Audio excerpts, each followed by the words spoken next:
It is the middle of January. The wind has that sharp, dry bite that goes straight through cheap gloves. Your breath hangs in the air. You have done everything right on paper. Decent jacket, decent boots, decent gloves, and yet your fingers still start to sting after 10 minutes, and your toes slowly go from cold to numb if you stand still. There is no power outlet anywhere near you. Your phone battery is already half dead from the cold, and you know you have hours to go before you can get back to a heated room. Now imagine that instead of shoving your hands into empty pockets and flexing your toes in a desperate attempt to get feeling back, you slide your hands around two small, heavy pucks that feel like smooth, warm stones taken from the edge of a campfire. Imagine slipping your feet into your boots and feeling a gentle, steady warmth radiating from under your toes, not burning, not fading after 10 minutes like a chemical hand warmer, but holding on for hour after hour. No wires, no batteries, no disposable packets. Just a $12 pocket-size sand battery that you charged on a stove before you left and have been quietly drawing heat from ever since. That is not a gimmick. That is not magic. That is simply thermal mass used intelligently. And today, I'm going to show you how to build a set of tiny sand-filled heat pucks and tow bars that you can recharge hundreds of times, that cost about $12 in materials, and that will keep your hands and toes meaningfully warmer for up to 8 hours whenever you face the cold. Before we start cutting metal or pouring sand, I want to anchor this in something solid, because the last thing I want is another free energy fantasy video. What we are building here is just an extremely small, personal version of something people have used for centuries. Storing heat in heavy, stable materials, and then letting it leak back out slowly where and when you need it. Think about hot bricks next to old wood stoves. For generations, people would put dense bricks or stones by the fire in the evening, then wrap them in cloth and slip them into bed to keep their feet warm. In some places, people heated soapstone blocks during the day and used them as foot warmers under desks or in unheated carriages. Modern masonry heaters and thick brick walls work on the same principle. Soak up heat when energy is cheap or abundant, then give it back slowly when the fire dies down. There is nothing speculative about any of this. It is how heat and matter behave. Sand is simply a particularly convenient thermal mass for small-scale DIY projects.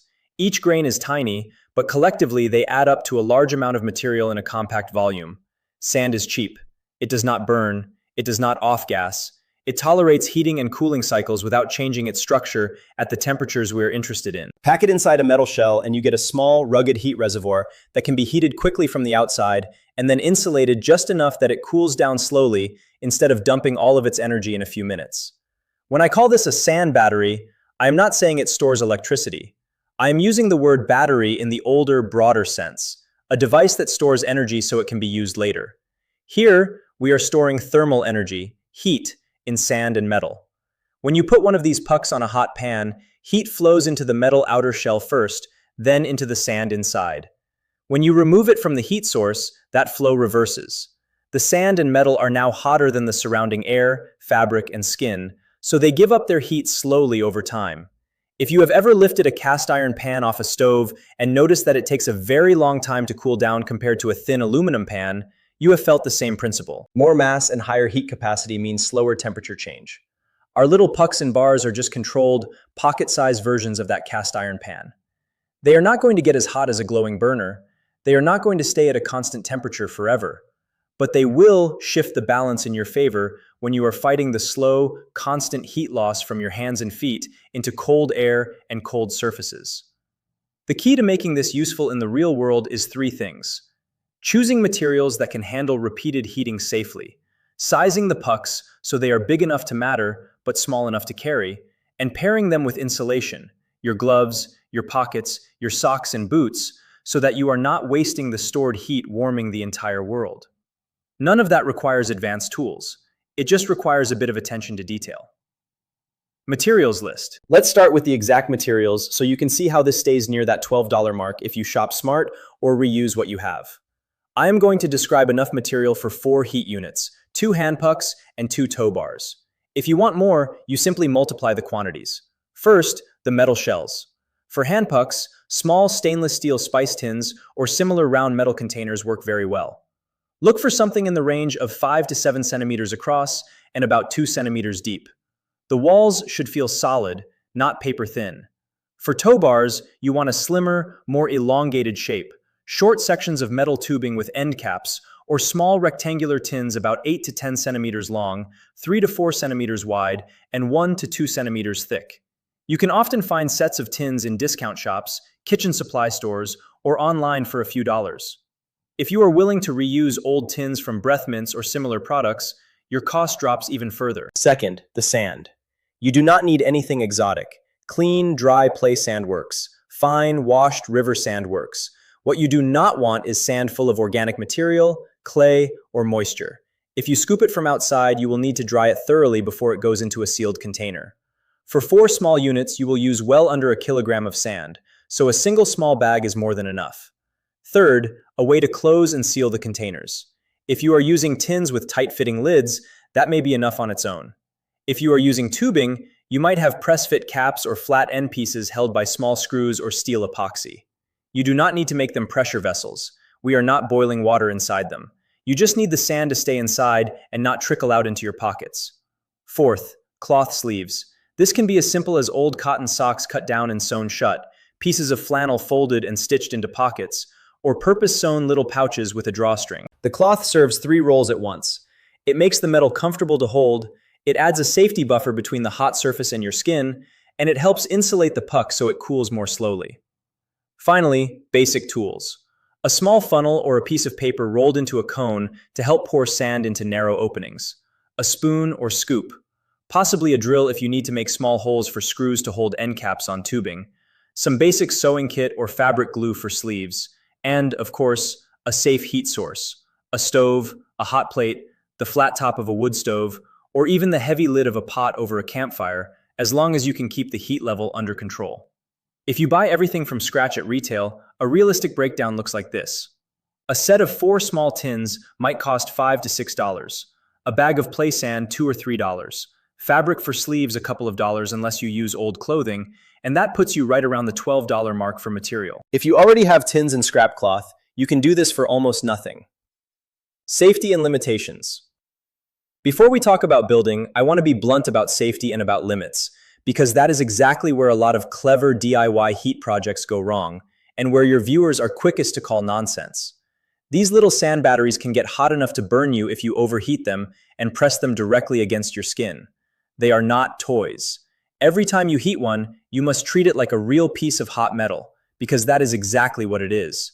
That means using tongs or thick gloves to move them on and off the heat source, and always testing the temperature with your bare fingers before they go into a pocket or boot. If you cannot comfortably hold the wrapped puck in your bare hand for several seconds, it is not ready. Let it cool until it is. They also do not create heat from nothing, and they do not replace good clothing. If you go out in thin cotton socks and worn-out sneakers on a sub-zero night, a little sand puck is not going to save your feet. What it can do is extend the comfort zone of an already reasonable setup. Combine decent gloves and boots with these warmed pucks and bars, and you move from, "I am miserable after 20 minutes," to, "I can get through a long, cold evening without suffering." That is the real value, not some fantasy of heating your whole body with a few ounces of sand. One more limitation: these excel in situations where you have access to a stove or heat source at some point, can charge them up, and then need that heat later without power. Camping, night shifts in unheated spaces, power cuts at home, long drives in vehicles with weak heating. If you have absolutely no way to heat them, they are just small pieces of metal and sand. Build steps. Let's build the hand pucks first. Take 2 of your round tins. Check the lids. They should push on or twist on snugly. If they rattle around or pop off easily when you turn the tin upside down, they are not suitable. Choose tighter ones or plan to add a wrap of high-temperature tape around the seam after filling. Now take your dry sand. If there is any doubt at all about moisture, spread it on a baking tray and put it in an oven on low heat for an hour, or leave it in a warm, dry place for a day. Stir it occasionally so clumps break up. You want it completely dry because any trapped moisture that turns to steam inside the puck can cause pressure pockets and unpleasant popping noises when heated. Once it is dry and cooled, you are ready to fill. Set a tin on a stable surface and place your small funnel in the opening. Spoon sand into the funnel and let it flow down. Every few spoonfuls, tap the side of the tin with your finger so the sand settles densely. You are aiming for a full, firm pack without forcing. When you reach the rim, gently level the sand with a finger and put the lid on. Press it down firmly. If you feel resistance before the lid seats, you have slightly overfilled. Remove a teaspoon of sand and try again. Once the lid sits flat, turn the tin over and give it a gentle shake. If you hear a faint rustle, that is fine. If you feel the sand shifting freely, you did not pack enough. Open it and add a little more. Repeat for the second puck. For tow bars, the process is similar, just in a different shape. If you have small rectangular tins, treat them just like the round ones. If you are using short pieces of metal tubing with end caps, start by sealing one end securely. That might mean pressing a cap on until it seats, or fixing a flat end plate with screws, or with a bead of high-temperature epoxy around the seam. Once one end is closed, stand the tube upright, insert your funnel, and pour in sand in stages, tapping the side to settle it. Leave a small amount of space at the top for the final cap. Install the upper cap or end plate securely. These bars will be under your body weight in boots, so you do not want caps that can pop off easily. At this point, you have 4 sealed metal units filled with sand. They look simple, which is exactly the point. Now give them their sleeves. Cut sections of cloth a little larger than each unit. For pucks, folding a piece of fabric around the puck like a small envelope and stitching or gluing the edges works well. For bars, think of a slim, padded sock. You want cloth wrapped all the way around and closed at one end, with enough flexibility to conform slightly when your foot presses down. Do not make the sleeves too tight. You want to be able to pull the metal units out later for inspection or repair. Charging the sand battery. To charge these, you are going to put them on a hot surface and let heat soak in gradually. The safest and most controllable way is to use a heavy pan or griddle on a stove. Set the pan on a low to medium setting. You are not trying to make anything glow or smoke. You are aiming for a steady, even heat that will warm metal through the sand without scorching the outside. Place the bare metal pucks and bars on the pan. Spread them out so there is some room between them. That lets air flow and heat move evenly. Let them sit for several minutes. After 5 minutes or so, use tongs or a thick oven mitt to flip each unit over. You want both faces warmed. Continue this cycle for around 10 to 15 minutes total, depending on how strong your stove is and how thick your metal is. There is no single magic time number. This is why we always test by hand before use. When you think they are likely hot enough, remove one unit from the pan and set it on a heat-safe surface. Do not put it straight into a sleeve yet. Give it a minute to even out inside. That lets the heat from the outer metal spread more deeply into the sand. After that minute, pick it up briefly with a bare hand, touching just the edge. If it is too hot to hold even for a moment, it needs more cooling time. Wait another minute and test again. When it reaches the point where it feels definitely hot, but you can hold it for a few seconds without pain, slide it into its cloth sleeve. Repeat this for the other units.